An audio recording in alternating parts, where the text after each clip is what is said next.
Hello friends, welcome back. I hope you're doing well. So I've gotten a lot of questions about my mini apothecary and about studying herbalism and learning how to use herbs and flowers to make tea blends and recipes and DIYs. So I wanted to make a video answering some of your questions and also share a bit about my experience learning herbalism, some of the things that helped me to build my home apothecary and get started. I remember back in the beginning, it was really overwhelming figuring out what herbs I needed to buy and what I needed to read and study. It just felt like so much information and I wasn't sure where to get started. So I hope that with this video, if you're interested in learning more about herbalism or making your own tea blends, anything like that, I can help you get started by sharing some of the things that worked for me. I've also published a blog post with all the links to everything I'll be talking about today, and I've linked it down below.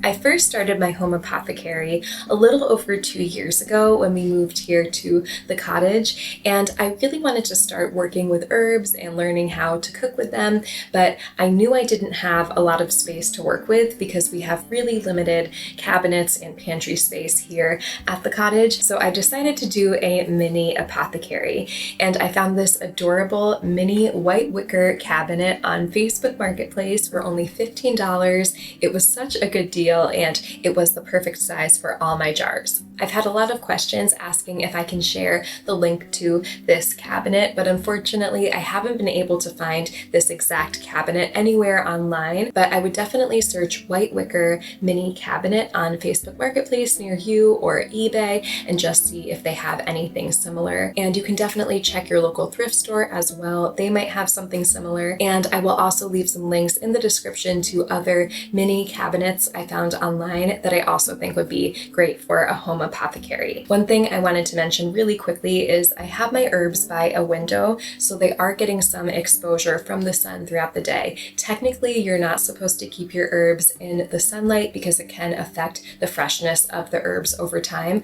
I do go through them pretty quickly, so I don't really notice a difference, but if you're planning to store your herbs over time, I would definitely recommend keeping them away from the sunlight in a cabinet or something like that. And if you have the space in your home, you can also get an entire cabinet that you use for all your herbs and herbalism supplies once you grow your apothecary. I would definitely love to have something like that eventually, but this is perfect for me right now. So when it comes to choosing storage for your herbs, it's definitely best to use airtight jars because it will keep the herbs fresh over time. I love Le Parfait and Kilner jars because they have this little orange gasket that goes along the jar to keep it even more airtight. I find that that really helps keep the herbs fresh for longer, but you can even recycle old jars from things like pasta sauce and use those. I've used those a lot before. They work super well. Just make sure to really wash them out to get the scent out of the jar first. So usually when you order herbs online,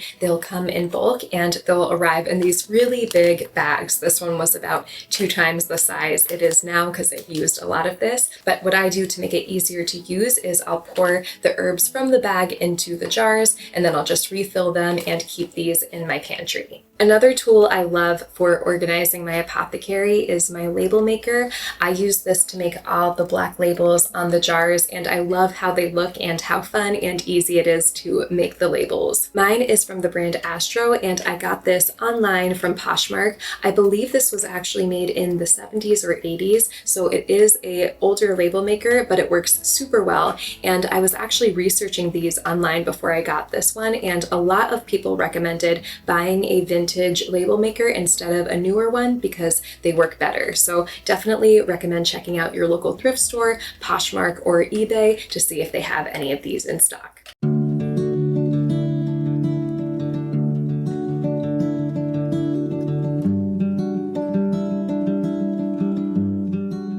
So next, I want to show you some of the herbs in my apothecary and share some tips on how to start your own. But before I get into this section, I just wanted to say a quick disclaimer. I'm not a medical professional or an herbalist, and it's really important to do your own research before you start taking herbs and using them in different tea blends and recipes, especially if you're pregnant, if you have any medical conditions, or if you're taking any medications. Herbs can be really powerful and potent, so it's really important to make sure you do your research or check with your doctor first. At the beginning of my herbalism journey, a piece of advice that really helped me was to learn as much as I could about just a few herbs instead of going out and buying a whole apothecary and only learning a little bit about each one. It can be so overwhelming trying to really study each herb, and it works so much better if you just go deep on each one, learn everything you can about an herb that you're interested in, learn about how it interacts with other herbs, what the flavor is like, what the benefits are, and go from there and add on more herbs as you become more experienced and comfortable with each one. So when I first started, I picked lavender, rose, and chamomile because I was really interested in flowers, and I'm so glad that I did it this way because I feel like I have a pretty big depth of knowledge on each one of those herbs, and it became a great foundation for me to continue learning herbalism. And I would just recommend choosing whatever you feel drawn to or really interested in. One of the most frequent questions I get about herbalism is where I source my herbs from, and I highly recommend Mountain Rose Herbs if you're based here in the US. They're a fantastic company. They're based in Oregon and they grow their own herbs, and they just have really wonderful quality, and I also really like their business practices. They have a great selection of herbs and supplies, and they also have a lot of educational resources on their website. So I wanted to show you some of the herbs I have in my apothecary right now. These are all ingredients I use pretty frequently in recipes, DIYs, and tea blends. On the top shelf of my cabinet, I have all my flowers. I have some calendula. This is a great herb for soothing irritated skin and helping with any cuts and burns, so I use it a lot to make topical skincare like salves and body butters. Lavender is one of my most frequently used herbs. It's super calming and great for helping with sleep and stress relief, and it just smells so good. Cornflower has cooling and anti-inflammatory properties, and I love its really beautiful deep blue color. I will use this a lot as a garnish on recipes, and I'll mix it into tea blends for some more color. Next, we have rose petals. I use these all the time in tea blends and recipes. Rose is super uplifting and it smells and tastes wonderful. I also have rosebuds, which have a more potent flavor, so I like mixing them into tea blends. Then I have chamomile, which is a really popular herb, and for good reason. It's great for sleep, anxiety, and digestion.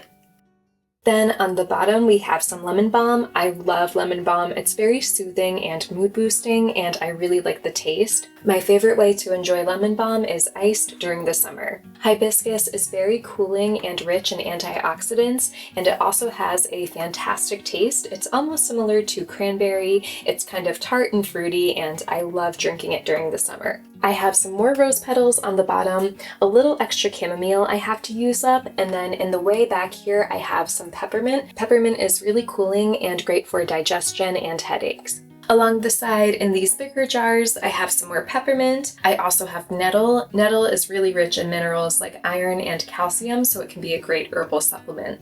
This is red raspberry leaf, which is also rich in minerals. It's a great herb for women's health and balancing hormones. And over here in the way back, we have spearmint. This is another great herb for women's health, and I love the taste of spearmint too. This is butterfly pea flower. It's rich in antioxidants and great for hair and skin health, and I also use it all the time in recipes to add a vibrant blue color. And finally, at the end, I just have some extra calendula. And in this bottom cabinet, I have tea blends from different herbal shops and some tools like strainers. I will share more about those later on in this video.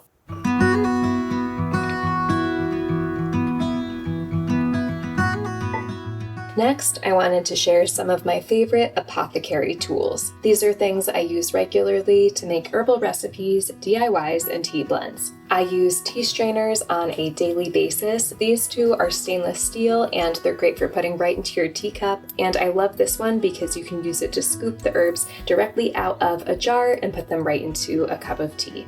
I also use this glass teapot all the time. It has a strainer inside it, so it makes it really easy to make tea. This isn't necessarily herbalism related, but I use it all the time with my teapot. This is a tea light tea warmer, and it's super cute and it works really well to keep my tea warm. This is a marble mortar and pestle. I use this to grind up herbs whenever I'm making a blend. I get a lot of questions about this kettle and I love it so much. It's from the brand Enamel Happy and I use it all the time to make tea. I use this metal scoop whenever I'm working with large quantities of herbs, and this is an extra long teaspoon that I use to scoop herbs out of the bigger jars. And finally, I use these little amber and blue bottles whenever I'm making herbal DIYs. They're great for things like essential oil sprays. You can also get the dropper tops and use them for tinctures and oils. And I use these cotton bags all the time too for things like bath teas and herbal sachets.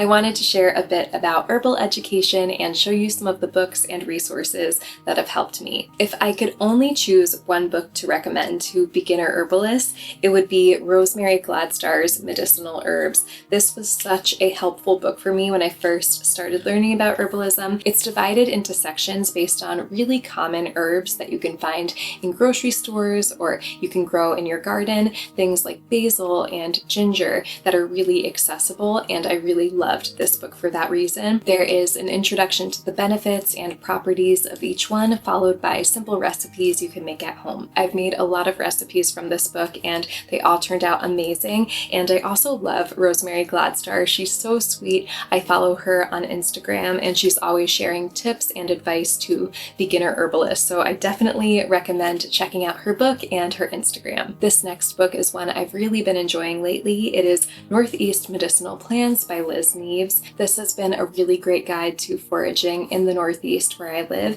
and there are also lots of great herbal recipes inside the book as well. So if this is something you're interested in, definitely look into books on foraging in your local area. You can also look and see if there are foraging tours available near you. So sometimes herbalists and local plant experts will actually lead groups and show you how to find and forage plants in your local area. So that's really interesting. That's something I definitely would love to do eventually. And finally, the last book I wanted to share with you is The Healing Garden by Juliet Blankespore. She is actually the founder of the Chestnut School of Herbal Medicine, which is a really big herbalism school here in the US. And this book is filled with so many fantastic recipes. There are lots of tips on gardening and using herbs in different ways. And I love the photography and the recipes in this book. If you're interested in exploring more herbal education, you can look into taking courses online. I know the Herbal Academy and the Chestnut School of Medicine that I was just talking about both offer online courses, and I've heard a lot of good things about those courses. I haven't taken any myself, but I would love to eventually once I can save up. You can also check and see if there are local classes available from herbalists in your area. I've found that the bulletin boards at the local co-op and natural food store in my area are a great way to find local herbalists who teach courses. Finally, I just wanted to share a couple more things that have helped me along the way to studying herbalism. First is making a designated herbalism notebook for my studies. This has been so helpful to me. I've used it to catalog everything I've read, everything I found online about certain herbs, and then I can just flip back through the pages if there's anything I need to reference. Another thing that has really helped me is letting my interests guide me and focusing on the areas of herbalism that interest me the most, instead of feeling like I need to follow a specific curriculum. For example, if you're like me and you love flowers, you can start out just focusing on flowers like I did. If you have a garden and you're just interested in learning how to grow herbs or grow a tea garden, you can just focus on that aspect of it. For me, herbalism is just about having fun, being creative, and learning something new.